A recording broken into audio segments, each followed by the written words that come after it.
Muy bien, este video, estas capas del modelo OSI ya yo las expliqué en el video del modelo OSI. Esto ya yo lo había explicado, entonces lo vamos a explicar de nuevo rápidamente. La capa de red es la capa número 3 en el modelo OSI. Lo que hace es que proporciona servicios para permitir que los dispositivos finales intercambien datos. O sea, básicamente lo que hace es dirigir el tráfico. Y esto lo hace por medio de las direcciones IP que se le tienen que poner a cada dispositivo que se conecta a una red. Direcciones IP versión 4 o versión 6. Son los principales protocolos de esta capa. Las 4 operaciones básicas que realiza es direccionamiento de terminales, encapsulamiento, routing y desencapsulamiento. El encapsulamiento es agarrar el segmento de capa 4, agarrar este segmento y incluirle el encabezado, que qué es lo que va en el encabezado capa 3. Ahorita lo vamos a ver, pero básicamente lo que van son las direcciones IP de destino y de origen.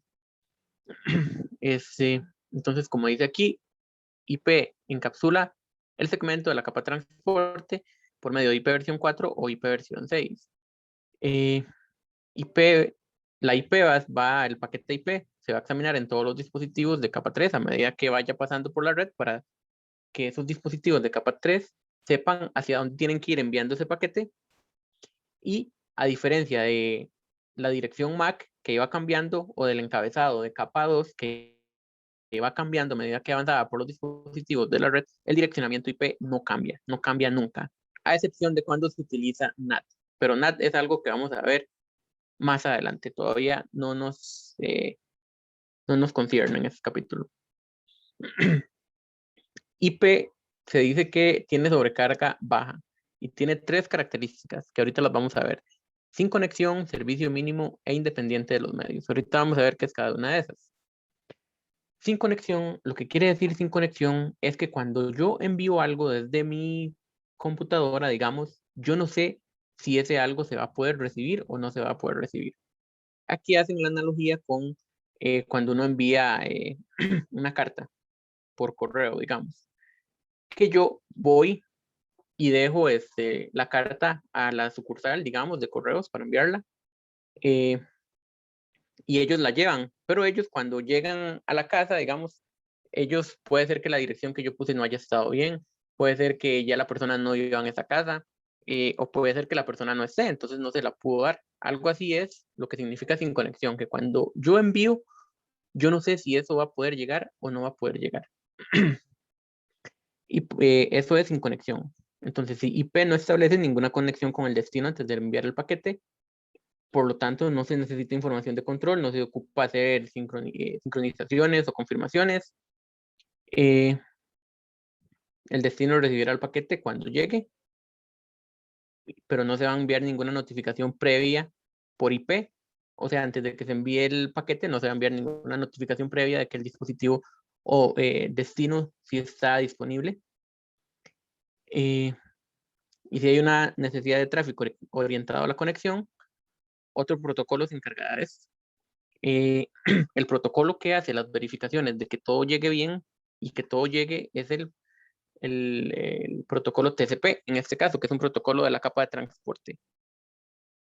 El protocolo de red, que es IP, la capa de red, no verifica que todo llegue bien o que haya conexión antes de llegar, nada de eso verifica, porque eso lo hace otra capa. IP tiene que ser rápido, por decirlo así, por eso es sin conexión, por eso no hace sincronizaciones ni nada de eso, porque IP tiene que ser rápido, para que todo llegue rápido. Ya los que hacen las sincronizaciones y verifican que todo llegue y todo eso es otra capa, no la capa de red. Por eso es sin conexión, digamos, porque a la hora de enviarse el paquete, no se sabe si el destino está disponible o no está disponible. También tiene el mejor esfuerzo por esto mismo, porque para reducir la sobrecarga, ¿qué es la sobrecarga? La sobrecarga son como los datos extra que se usan para el control, para saber si todo está bien o no. Entonces, IP para reducir la sobrecarga y que no se sature la red ni nada, él no hace ninguna sincronización ni hace nada extra, digamos. Y como dice aquí, IP no garantiza que el paquete se vaya a entregar porque no sabe si el destino está disponible o no. IP no espera reconocimientos. Entonces, esto es el mejor esfuerzo, que se trata de que todo llegue lo más rápido posible. IP no hace ninguna de todas estas cosas porque, como les dije, de estas cosas se encargan otras capas, no la capa de red. Entonces, puede ser que IP mande 3 paquetes y lleguen solo 2. Entonces, ¿quién se encarga de pedir el tercer paquete? Digamos, el que no llegó, la capa número 4, la capa de transporte. Ok, pero IP lo único que se encarga es de dirigir el tráfico, que los paquetes lleguen al destino que tienen que llegar. Si llegaron completos o no, ya eso es problema de otra capa. Y también es independiente de los medios. Bueno, IP es no confiable, es otra característica que tiene que no es confiable. Esto de que no es confiable no es algo malo, sino es como el nombre de la característica nada más, pero se dice que no es confiable porque no administra ni corrige paquetes que hayan llegado erróneos, no retransmite, no realinea y depende de otros protocolos para esto. ¿De qué protocolo depende para eso? Del protocolo de transporte, que es el que acomoda todo cuando llega, que es el que une, que es el que se encarga de ver si algo faltó o no faltó. Y un poco también del protocolo de capa 2, depende, que el protocolo capa 2 es eh, el que verifica que haya llegado todo bien, digamos. No que todo esté completo, sino que como que vaya sin errores los datos, por decirlo así. Entonces IP es independiente de los medios. A IP no le importa por dónde vaya a viajar los paquetes, si va a viajar por cobre, si va a viajar por un cable serial, por fibra óptica, por wireless, a IP no le interesa. IP lo único que va a hacer es poner el encabezado IP con las direcciones y origen y destino y otros datos ahí que ahorita vemos, y va a dirigir el tráfico, mandarlo por la mejor ruta posible, por donde vaya a llegar más rápido. Eso es lo que va a hacer IP. Ok, aquí viene algo interesante. Esto, la unidad de transmisión máxima, es como el tamaño, por decirlo así, que va a tener los paquetitos que se van a enviar. IP sí puede hacer algo, que es la fragmentación, que es cuando la capa 3 agarra el paquete versión 4 y lo divide en partes más pequeñas. Eso pasa usualmente cuando, por ejemplo, teníamos un medio que nos daba un buen ancho de banda. Entonces los paquetes que iban ahí eran grandes. Iba a pasar por otro medio donde el ancho de banda no es tan grande. Entonces se ocupan fragmentar los paquetes para, eh, para que no se sobrecargue mucho, para que no se sature. Esto sí lo puede hacer. Es raro que lo haga, pero sí lo puede hacer. La capa 3, que es la fragmentación.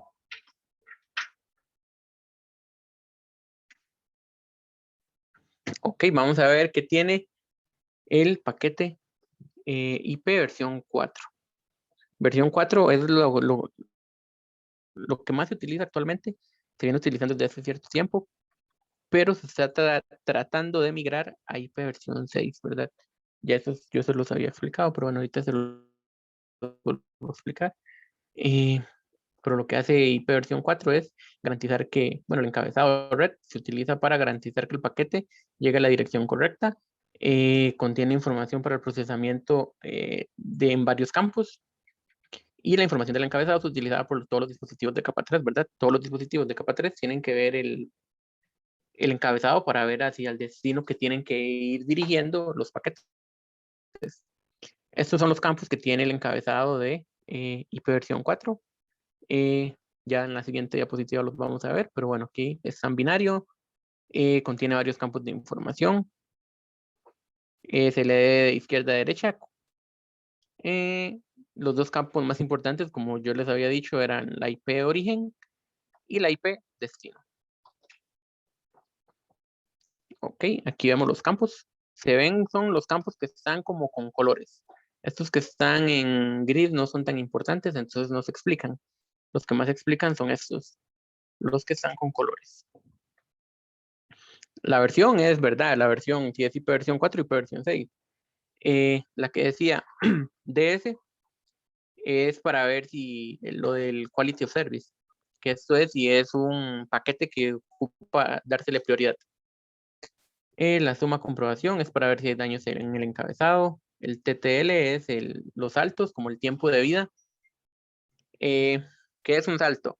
Vamos a ver si aquí sale alguna imagencita. Bueno, para explicarles qué es un salto, es algo muy sencillo.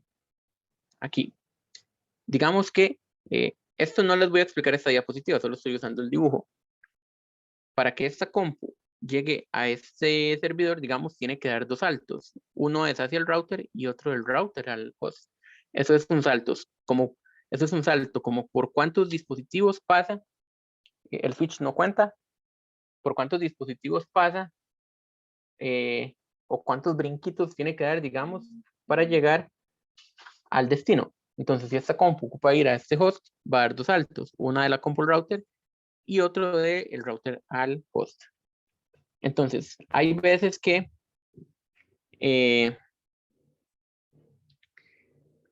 los paquetes tienen como un límite de saltos. Dependiendo del protocolo de enrutamiento que se utilice, los paquetes van a tener un límite de saltos. Por ejemplo, que no pueden dar más, no sé, estoy inventando, más de 20 saltos para llegar al destino. Porque si dan más de 20 saltos, quiere decir que no llegó, porque lo que están haciendo es dirigiendo ahí sin fin, como en un ciclo sin fin, los dispositivos de enrutamiento. Entonces, ese tiempo de vida tiene como un valor que cada vez que pasa por un router se va restando, para que cuando sea cero, el router donde llega a cero descarte el paquete, lo elimina, digamos, no lo sigue pasando, porque considera que ya han dado mucho tiempo en la red sin encontrar el destino, entonces probablemente el destino no sea accesible. Eso es el tiempo de vida, y esos son los saltos. Este otro campo lo que dice es el protocolo que se está usando en capa transporte, si es TCP, UDP o ICMP. Y las direcciones de origen, ¿verdad? Son las IPs. Ejemplo, el paquete IP versión 6 se inventó el direccionamiento IP versión 6 básicamente porque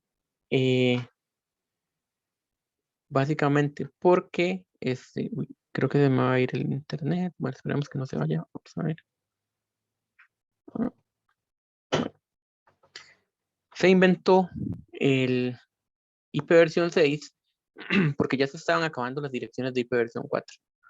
Cada dispositivo que está conectado a internet tiene que tener, no cada dispositivo que está conectado a internet, pero digamos, cada servidor, por decirlo así, cada página que está en internet tiene que tener una IP versión 4, que no se puede repetir. Entonces ya se estaban acabando las direcciones IP versión 4.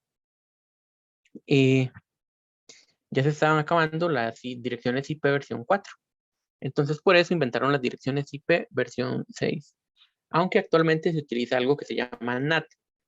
Que NAT es como una solución temporal que se dio para que más dispositivos se puedan conectar a internet sin tener IP pública. Que NAT lo que hace es que muchos dispositivos IP versión 4 puedan salir, digamos, muchos dispositivos, sí, que tengan IPs privadas puedan salir por una sola pública, que es lo que se utiliza actualmente en casi todas las redes. Pero no se preocupen por NAT, que lo vamos a ver. Tenemos, de hecho, que aprender a configurarlo y todo eso, pero eso lo vemos más adelante. Esto era lo que les decía, digamos, con IP versión 4 se permitían solo 32 bits, pero con IP versión 6 se permitían 128 direcciones, perdón, 128 bits, que eso nos permite, aquí están los números, inclusive con IP versión 4 nos permitían 4 billones de direcciones.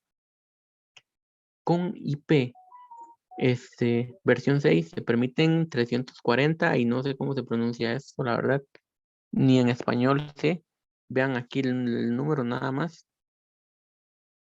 de direcciones. Esto es un billón y esto es un no sé qué, porque no sé pronunciar esto, pero vean la cantidad de direcciones.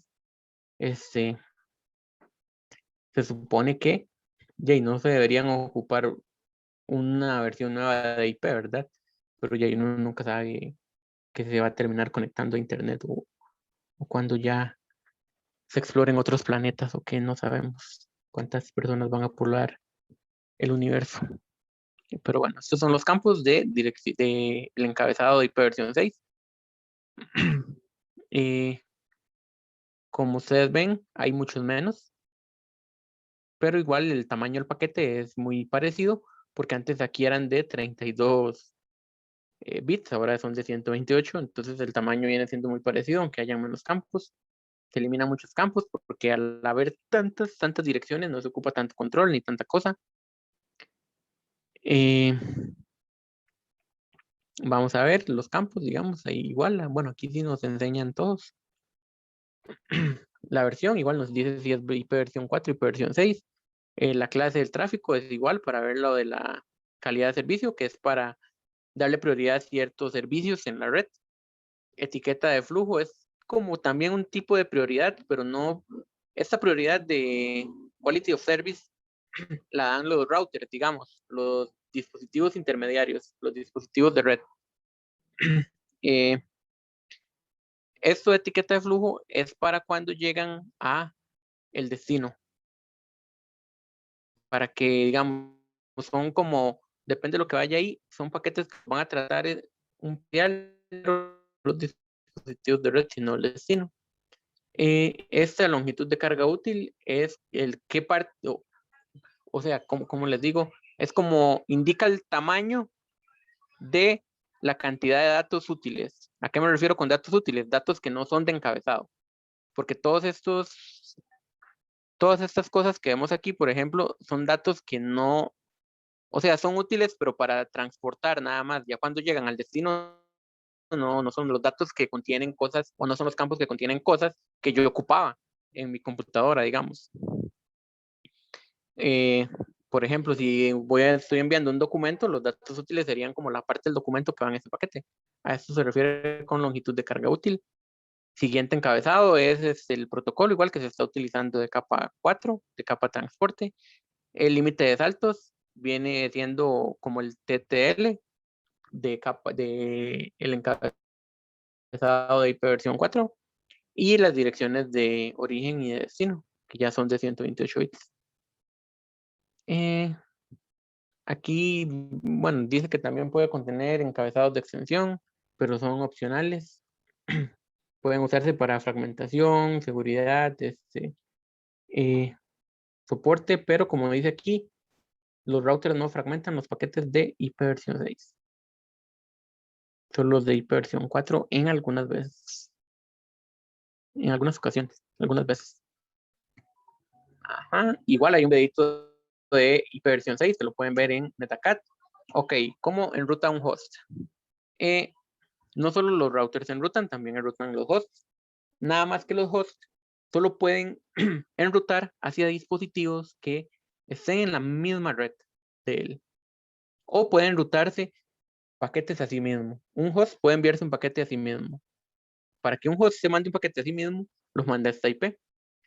127.0.0.1. O en IP versión 6 es todos con ceros y el último solo en 1. Pero un host se puede enviar un mensaje a sí mismo y ustedes me van a decir, ¿para qué un host se va a enviar un mensaje a él mismo? O sea, yo puedo hacer un ping a esta dirección y cuando yo hago un ping a esta dirección es que esta compu se está enviando un mensaje a ella misma. Y uno hace eso para probar el funcionamiento de la tarjeta de red, para verificar que la tarjeta de red de una compu esté buena. Yo me envío un ping a mí mismo o me mando un paquete a mí mismo de mi compu a mi compu para verificar que mi tarjeta de red está buena. Para eso se hace un ping a la misma dirección de uno. Pero entonces la compu puede enrutar hacia dispositivos que estén dentro de la misma red de ella. No pueden enrutar a un host remoto. ¿Qué es un host remoto? Un host que no está dentro de mi misma red. ¿Ok? Entonces, cuando esta compu ocupa enrutar hacia un host que no está en mi misma red, ella lo que hace es enviarlo al router, pero eso lo vamos a ver más adelante. El dispositivo de origen, o sea, la compu, determina si el destino es local o remoto.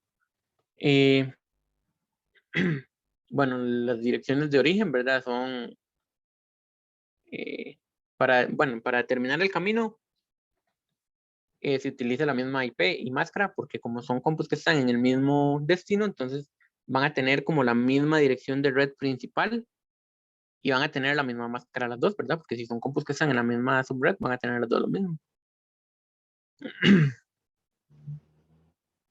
Ajá. Y como dice aquí, el tráfico remoto se envía cuando la compu va a ir a un host remoto, a un dispositivo remoto, lo que hace es que envía el paquete a la puerta de enlace predeterminada. El default gateway, que es el router. El default gateway de un dispositivo es el router, que lo comunica a él, al dispositivo, con las otras redes de afuera. Entonces, local, nada más va al dispositivo, digamos. Remoto, tiene que ir al router para que el router ya lo dirija hacia el destino. El enrutador, el router, el de capa 3, casi siempre va a ser la puerta de enlace o default gateway, es lo que significa esto. El router es el default gateway, la puerta de enlace. Tiene que tener una IP que esté dentro del mismo rango de la LAN. Acepta datos de la LAN y es capaz de reenviar el tráfico o esos paquetes afuera de la LAN. O sea, el único dispositivo capaz de enviar datos fuera de esta red, digamos, es el router, R1. Es el único. Que el router viene siendo como el gateway. Y dice que pueden routarse a otras redes. Y esto que dice aquí también es muy importante. Si un dispositivo no tiene una puerta de enlace predeterminada o la puerta de enlace predeterminada está incorrecta, no puede salir de la LAN. Si a esta compu yo no le configuré el gateway, esta compu no va a salir nunca de esta red. Siempre tiene que tener el gateway configurado. Es muy, muy importante. Bueno, esto es lo mismo que les venía diciendo. El host tiene que tener configurada la puerta de enlace. Igual en IP versión 6. Y la puerta de enlace viene siendo el router. El router. Ok.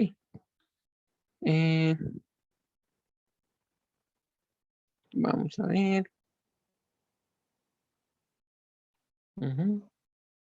Sí, y esto lo que dice sí es que cualquier dispositivo que quiera salir de la red tiene que tener, tiene que pasar por el router. Para los dispositivos enrutar, ya sean las compus o los routers, utilizan una tabla de enrutamiento. Esta tabla de enrutamiento uno la puede ver en la compu con este comando: netstat espacio -r. Ok. Esta es la tabla de enrutamiento donde viene la dirección destino, la máscara y la interfaz por donde sale. Pero digamos, estas serían como las direcciones a las que esta compu puede ir. Sí, son estas de aquí. Estas son como las redes a las que esta compu puede ir. Ok. Pero la tabla de enrutamiento no es tan importante en la compu.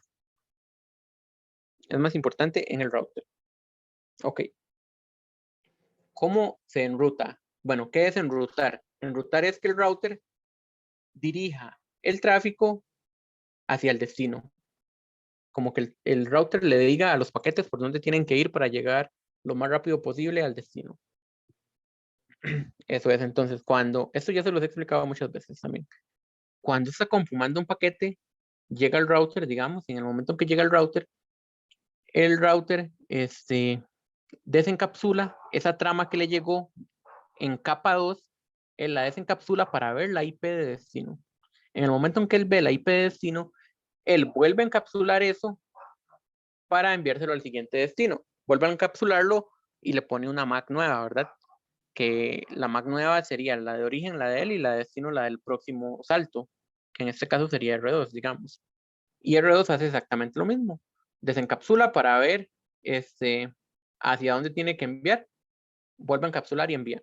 Eso es lo que hace un router, digamos. Desencapsula la trama, se fija para dónde va. Si él conoce la ruta, entonces él manda para el próximo dispositivo y vuelve a encapsular, digamos, para enviar. Así más o menos es como se ve una tabla de enrutamiento, donde viene la red, la máscara y por dónde tiene que salir. Entonces, en este caso, si se va para la dirección IP, esto es del router 1, ¿verdad? Si el router 1 ve que hay una dirección, que hay un paquete que va para la dirección IP 192.168.10.0 para cualquiera de esta red, entonces se la va a enviar por la interfaz G000, por esta interfaz de aquí, ¿ok? Y si va para esta otra red, él la envía por la interfaz 001. Y estas son, vean que estas dos dicen la interfaz por la cual va a ir, pero estas otras no. Estas dos dicen la interfaz porque son dos redes que están conectadas directamente al router. Estas otras dicen vía R2, o sea que si el router ocupa ir a esta ruta, él lo que va a hacer es dirigirse al router 2, porque el router 2, este router no conoce dónde está esta red, digamos, la 10.1.1.0, pero el router 2 sí, porque el router 2 la tiene conectada. Bueno, aquí se equivocaron con los números, pero no importa. Ok. Y esto default route, esto lo vamos a ver más adelante. Esto es como una ruta por defecto que tiene la red. Para cuando no sabe ningún lugar a dónde ir dentro de la red, la mandan a esta ruta por defecto, que en este caso sería internet. Pero eso lo vamos a ver más adelante, eso de default route. Entonces, pueden haber tres tipos de rutas en el router. Cuando está conectada directamente, cuando es remoto, por ejemplo, en esta tabla de enrutamiento vemos que esta está conectada directamente y esta es remota, porque no está conectada directamente al router 1, sino que para llegar a esta red tiene que llegar por router 2. ¿Ok?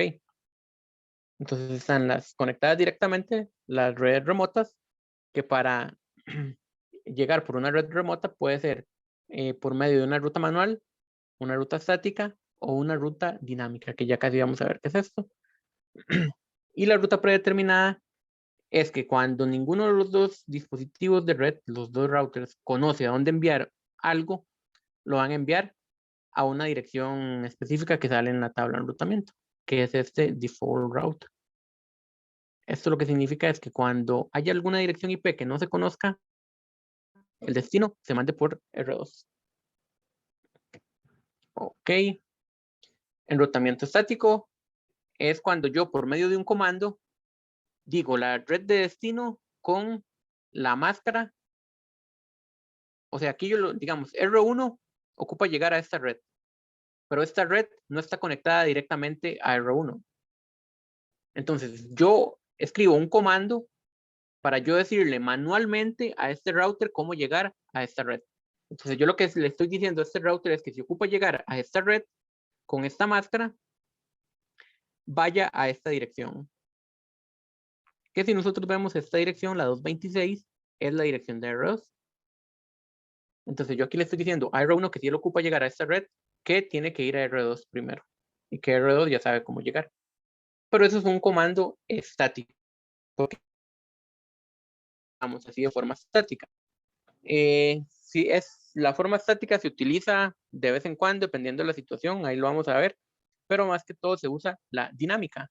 ¿Qué es la forma dinámica? Es cuando yo configuro un protocolo de enrutamiento para que los routers, yo tengo que configurar el protocolo de enrutamiento en los dos routers.